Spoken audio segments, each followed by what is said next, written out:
Eno ye program yo ensulo eyenkya wano ku 3 ABN TV. Yiga okutandika olunaku ne Katonda. Omulungi era tulaba ku mukutu guno gwa 3 ABN. Njagala kukwebaza kubanga osobodde okuwayo obudde bwo kuno ku makya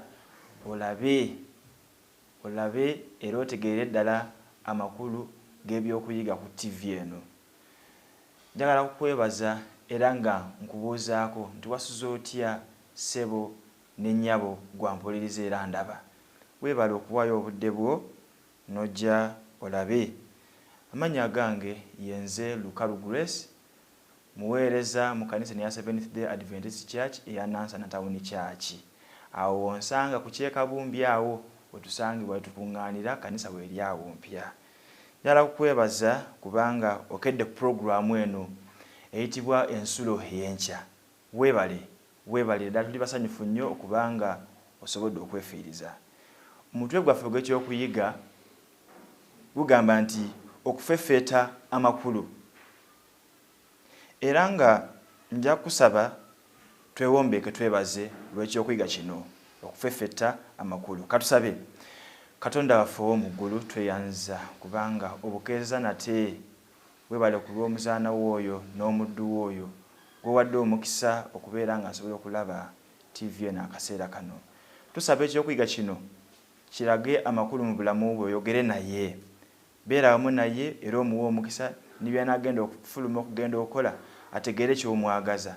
Ffenna otuwa omukisa ku nkomerero ya byonna tusikire obulamu taliggwaawo ku bwa Yesu Kristo Mukama waffe. Amiina. Amiina.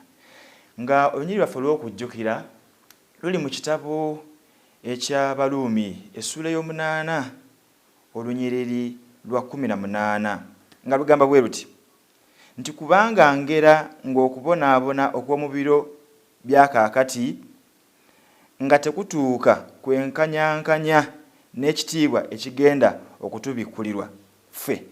Kanduddemu. Kubanga ngera ng'okubonaabona okw'omu biro bya kaakati nga tekutuuka kwenkanyankanya n'ekitiibwa ekigenda okutubikkulirwa ffe. Bw'osoma ebigambo bino jjukira omutwe gwagambye nti okufeffetta amakulu. Pawulo bw'aba awandiika ebigambo bino akutegeeza nti wano mu nsi we tuli waliwo okubonaabona kuki kungi, naye nti n'agamba nti newankubadde tubonaabona tetuyinza kugamba nti olwo tugenda kubonaabona nnyo okusinga ate ekitiibwa ekigenda okutubikkulirwa. Njala kutegeeza muganda wange ne mwannyinaze ampuliriza, gwe maama ne taata, nti wano mu nsi we tuli tubonaabona naye ekiseera kigenda kutuuka obulumi bukome. Era tugenda kufuna essuubi, era tugenda kubeera mu bulamu obutaliggwaawo, etali kufa, etali nnaku, nga tuli mu bulamu obw'emirembe n'emirembe. Era obwe nsaba nga neegayira mbeeyo naawe nga gy'oli. Omubuulizi w'enjiri ayitibwa Jason Morgan bwe yali ng'abuulira enjiri mu kitundu eky'obukiikaddyo obw'ebuvanjuba obw'eggwanga lya Amerika, yali ali awo ng'agenze mu by'okuyiga ng'atandise okubuulira. Wabaawo omusajja naggaga omu. Omusajja ono yatandika okubeera ng'akiika mu by'okuyiga bino. Bw'ajja amazima gali nti yali mukugu era nga mukozi mu kampuni ez'amaanyi ezimu ku z'amaanyi mu ggwanga erya Amerika. Era nga ali ku ddaala lya waggulu nnyo, kitegeeza nti he was very rich man. Naye munnaaye newankubadde ali muwanguzi bw'atyo mu mbeera ez'ebyensi, ssente nga weeziri, omulimu nga weeguli, musajja nga kwegamba naye nga w'omutunuulira omwesiimisa. Omunnyonnyozi atubuulira n'atugamba nti omusajja ono yalina ekizibu. Bw'abeera n'ekizibu yali yabuulirwa abasawo nti yalwala kookolo w'ekyenda. Nga mu butuufu ye olwedde ssente weeziri, naye bumu ku bulwadde obusinga okuluma abantu ye kansa. Ate kansa ono okuwona kwe kuzibu. Nze simanyi gwali abandaba kiki ekikuluma. Naye newankubadde nga weekiri ekikuluma ye Katonda akola ki? Abaawo okubeera ng'asobola okutujjanjaba. Njagala okutegeeza nti omusajja ono Jason Morgan bwe yali nga abuulira abantu nga neddooni ono mwali omugagga, omusajja ono yatandika okubeera nga ayaaya n'okubeera nga afeffetta n'okuyiga Bayibuli n'okutegeera amakulu gaayo. Bw'atandika bw'atyo ekyamazima yakizuula nti kimugwanira okubeera nga awaayo obulamu bwe eri Kristo. era ekyamazima yabatizibwa.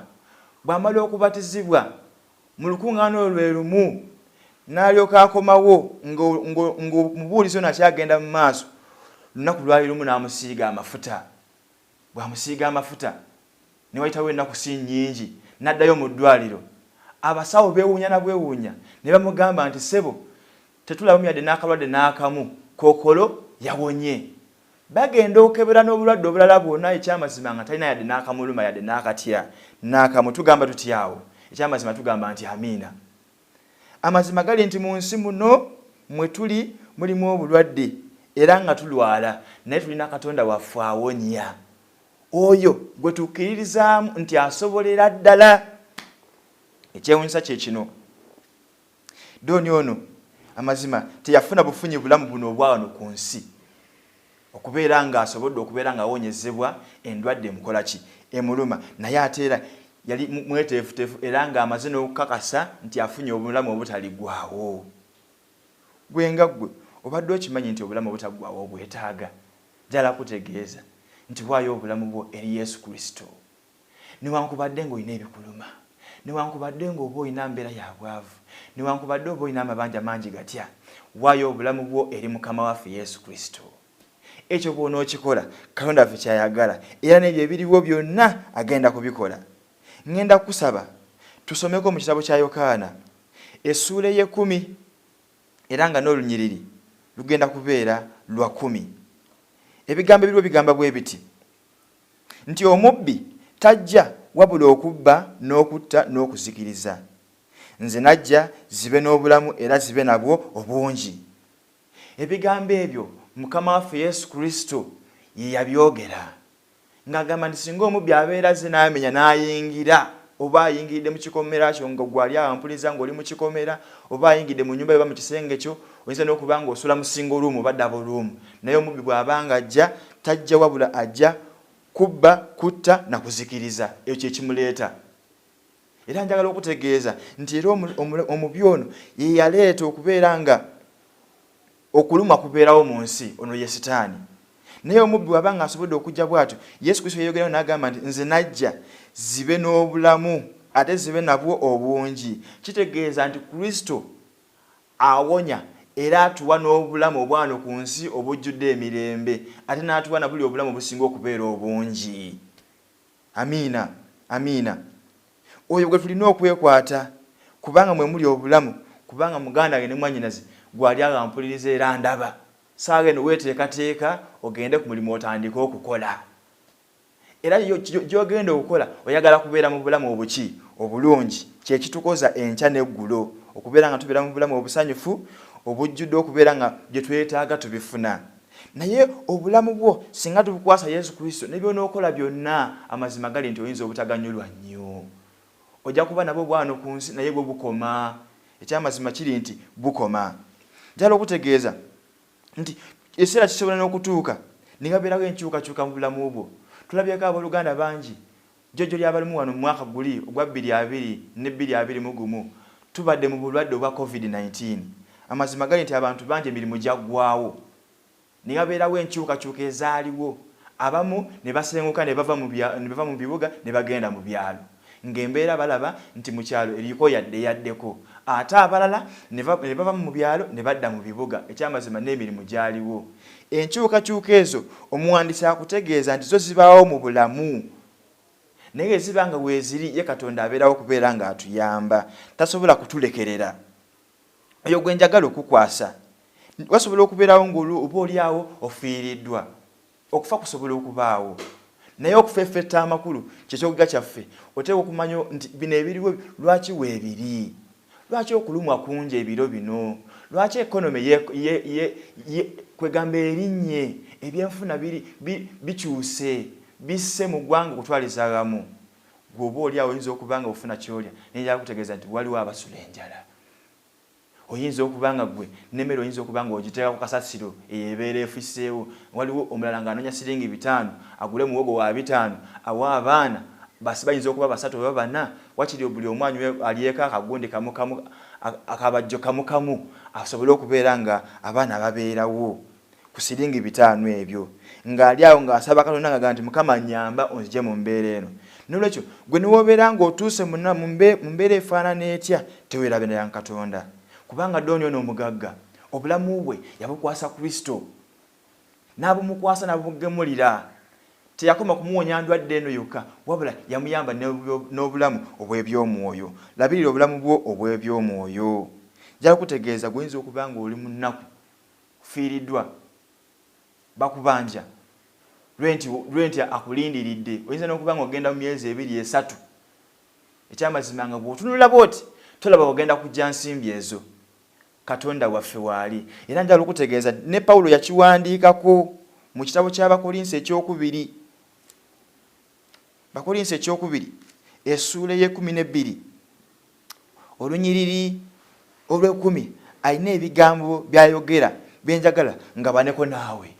Ayogera ebigambo bino ndi kyenva nsanyukira ebyobunafu, okujjirirwanga ekyejo, okwetaaganga, okuyeganyizibwanga, okutegananga, okulangibwa Kristo, kubanga mwebyo, kubanga bwemba omunafu lwemba w'amaanyi.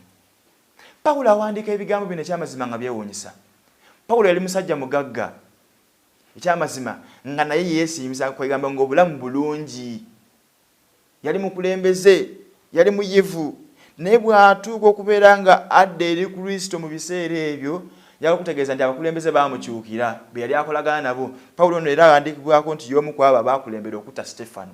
Sitefano yali omu ku bantu ku baali abadiikoni abaasooka ekiseera ekyo. Mu kanisa eno tulina ebitongole bingi, naye ekimu ku byo kye ky'abadiikoni ekirabirira abantu mu by'omwoyo ne mu by'omubiri ne mu mbeera zonna.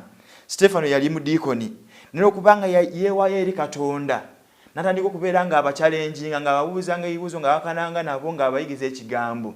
Bamukwata ne bamukuba amayinja, era yali akulembedde mu ekyo yali Pawulo. Pawulo yawandiika ekigambo kino era yawandiika ekitabo kino eky'Abakolinso ekyokubiri. Yawandiika ebitabo bingi naye gano kyetusomye ng'alaga embeera mwe yali atuuse ng'amaze okukyayibwa. Bw'amala okukyayibwa akugambye nti yatandika okubeera ng'ayeganyizibwa, yatuuka mu bulamu obw'okwetaaga, obw'okunyigirizibwa, n'abeera mu bulamu obwo nga bwa bunkenke. Simanyi oba kyekikutadde ku bunkenke, naye ne Pawulo yakirimu.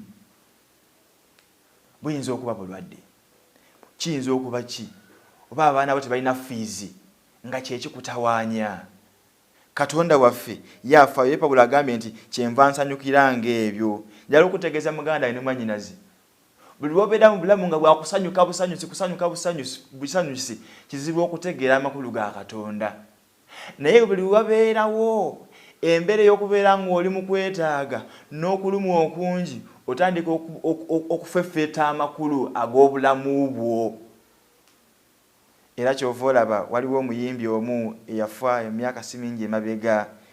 Yali muyimbi, ekyamazima ng'ebiyimba byayimba biri awo seeguseegu n'ebifaanagana bwe bityo omukwano. Naye njala kutegeeza nti bwe yafa, bannamawulire baafubanye okulaba nga baagala nnyo balage ensi nti omuntu ono afudde naye nga obulamu bwe abugemulidde Kristo. Era kyebava bagenda mu studio ekuzimu ze yali alikodingirangamu ne bajjayo akayimba akakadde ennyo akali keekuusa ku by'omwoyo nti nga ye alinga asaba Katonda abeeregamu naye. Ne bakakuba ku mpewo, naye ng'ekyamazima kiri nti ebyo nibyo bibeerawo, tebisobola kukyusa bulamu bwo. Bwe wooli Kristo wayeetaaga okubeera nga gwe kennyini ng'olagira ddala ekifaananyi kyo, nga si kugamba nti bajja kunoonyerezaako bunoonyereza nti w'oluganda naye mu butuufu kituufu abadde afaanana bw'ati ng'atambula bw'ati. Naye tusobola okubeerako naye tuyinza okukyusa tulage ensi nti ekyamazima abadde bw'ati. Amazima gali nti ky'oli kyekyo era Katonda kyawandiika era kyamanyi. Era obulamu bwe bukoma awo era Mukama bw'atu bw'akola ki? Bw'aba awandiise n'ekitabo kye ky'okujjukiza kiggalwawo. Nolwekyo ofubanga nnyo okubeera ng'obulamu bwe yadde onyigirizibwa ng'obukwasiza Katonda, kubanga tuba nga tuli mu kwetaaga oyinza n'okuba ng'oyiganyizibwa.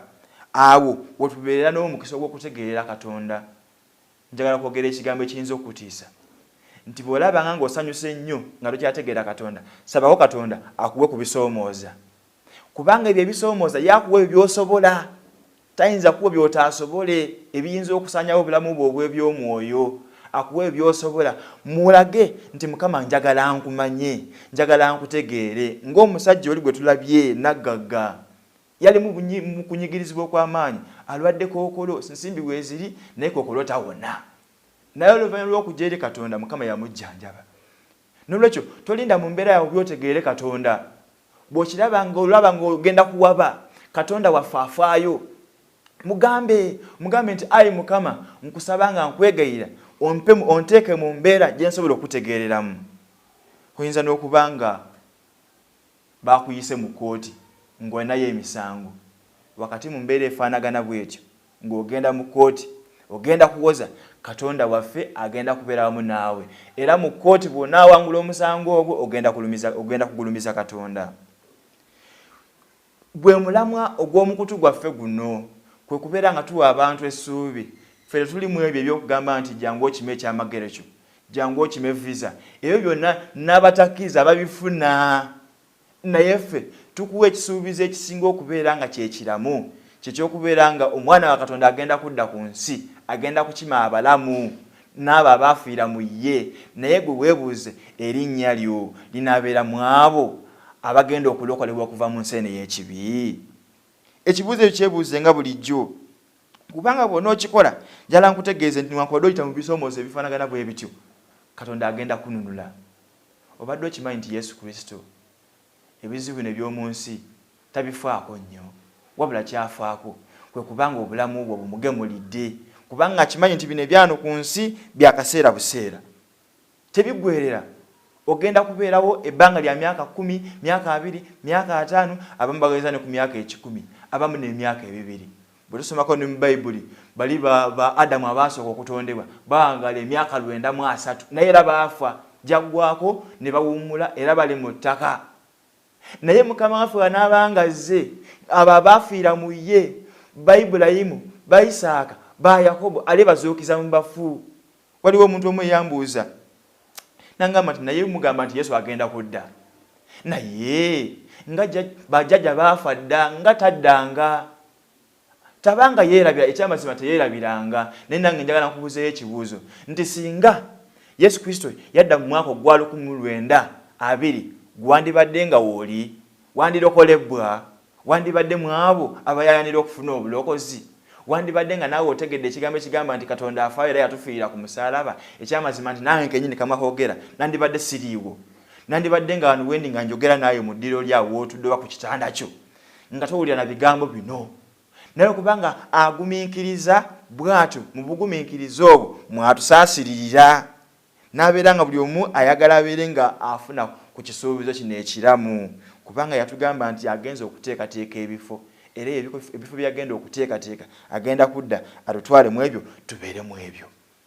Manyinaze ne muganda wange osobola okuddamu muli endasi wakati mu mbeera eyo nga efaananyi bw'etyo weewaawo tolina nsimbi weewaawo n'abaana bayaayoose weewaawo waliwo ateeseteese n'okunyagako ebibyo weewaawo bayinza okuba nga wakwata ensimbi ze wakola ebbanga eddene nnyo n'ogenda nti ogule ettaka w'olizimbe wangalire n'abaana bo osanyuke nga kyamazima wagenda n'okwata ensimbi ezo n'ogula naye nga wagenza okugula okuzempewo kale ne batwalawo. Oyinza n'okuba nga wagenda mu bbanka nti ogenza kufuna ssente bakuwole naye kye wasingayo ne bakitwala esobola okuba nga nnyumba yo bakizimbe kyo kati saawa eno oyinza okuba nga oli awo ng'obonaabona olw'embeera efaanagana bw'etyo. Kiki ky'olimu njala nkutegeeze nti Katonda waffe talina kimulema ekyo bw'ona okitegeera muganda wange mpuliriza njala nkutegeeze nti Mukama waffe agenda kuba agulumizibwa mu bulamu bwo. Sanyukira ebyo eby'obunafu Pawulo bw'atyo bw'atugambye kubanga Pawulo yafeffeeta amakulu ag'ebyobulamu. Abagagga bangi we bali mu nsi naye obugagga bulina ekkomo. Pawulo n'agamba nti nsanyukira ebyobunafu okuyigganyizibwanga n'okugirirwanga ekyejo ekyamazima abantu bangi we bali mu nsi nga banyooma bantu bannaabwe babayisaamu amaaso olw'okubanga tebalina bwogerero ne banyagako ebyabwe.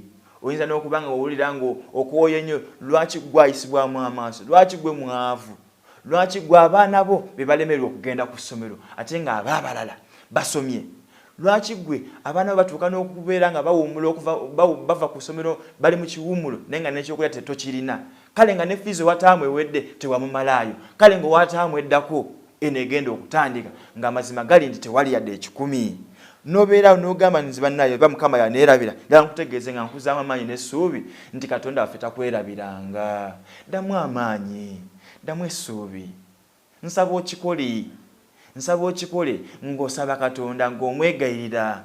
Wakati mu kukaaba Katonda waffe atugamba nti musindikirize ng'okweraliikirira kwammwe eriye. Bw'osindiikiriza okweraliikirira okwo jakutegeeza muganda wange ne mwannyinaze, Katonda waffe akuwulira era okusaba okwo akuteeka ku mwoyo. Waliwo baddekawo ne weebuuza nga tokirowoozaako nti oba olina omuntu akulowoozaako nga bonna baakuvaamu, asobola okuba nga mukyalawo ng'ali ku bibye. Bakyala beesuulamu akambaaya n'abivaamu n'agamba nti sikyayagala bwavu, sikyagala mbeera efaanagana bweti, n'akola embeera ezifaanagana bwetyo, oba abaana nga boonoonese nga tebakyakulowoozaako, tebakyakufaako. Oyinza n'okuba nga okuze mu myaka, oli awo abaana baakukyawa, baawe yafadde olina mwandu, mbeera efaanagana bwetyo. Njala nkutegeeze bonna nga bagenze, ye Katonda waffe okusaba kwo n'erinnya lyo alimanyi. Erinnya lyo alimanyi era akutegeera bulungi era amanyi nekyogenda okubeera enkya. Teweeraliikirira bya nkya, wabula olwaleero lwe lunaku lwakuwadde okuwaayo obulamu bwo eriye. Ku mukutu guno niwo naabeera ng'olina biweetaaga okutegeera. Enamba z'amasimu zigenda kuteebwako, ogenda kuziraba ng'osobola okuba ne weebuuza ku kintu kyonna ky'oba weetaaze. Kubanga ffe ekkanisa eno tukkiriza nti wonna weebeeri ng'olabyewo nti Seventh Day Adventist Church ng'oyingira buyingizi n'okuŋŋaana n'osinza. Ne bw'ola bulizi nti ono omusumba aba Seventh Day gw'ogenda bugenzi n'akusabira teri ssente. Ffe tetuliiko ebyo, bujjangu bw'osiga ensigo. Kubanga tukimanyi bulungi nti twaweebwa buwa. Olw'okubanga twaweebwa buwa okuyita ku mukutu guno naffe tuwa buwa. Eno y'ensula ey'enkya. Nsaba owulire ebigambo bino ebiva mu nsula eno ne Mukama anaagulumizibwa mu bulamu bwo. Katonda waffe nga wakisa, nga wakwagala, akulabiridde okuva wazaalibwa. Gwe fumiitiriza gy'ovudde, fumiitiriza abaana be wakula nabo, fumiitiriza mikwano gy'obadde nagyo. Abamu bayinza n'okuba nga baagwa eddalu, abamu baafa, abamu bayinza n'okuba nga n'okusoma tebaasoma naye ng'ate ggwe ng'oli awo ng'oli muyivu nga n'oluzungu olutegeera bulungi. Okimanyi nti n'ekyo kirabo. Tolaba nga aliwo ensonga nene nnyo okwebaza Katonda.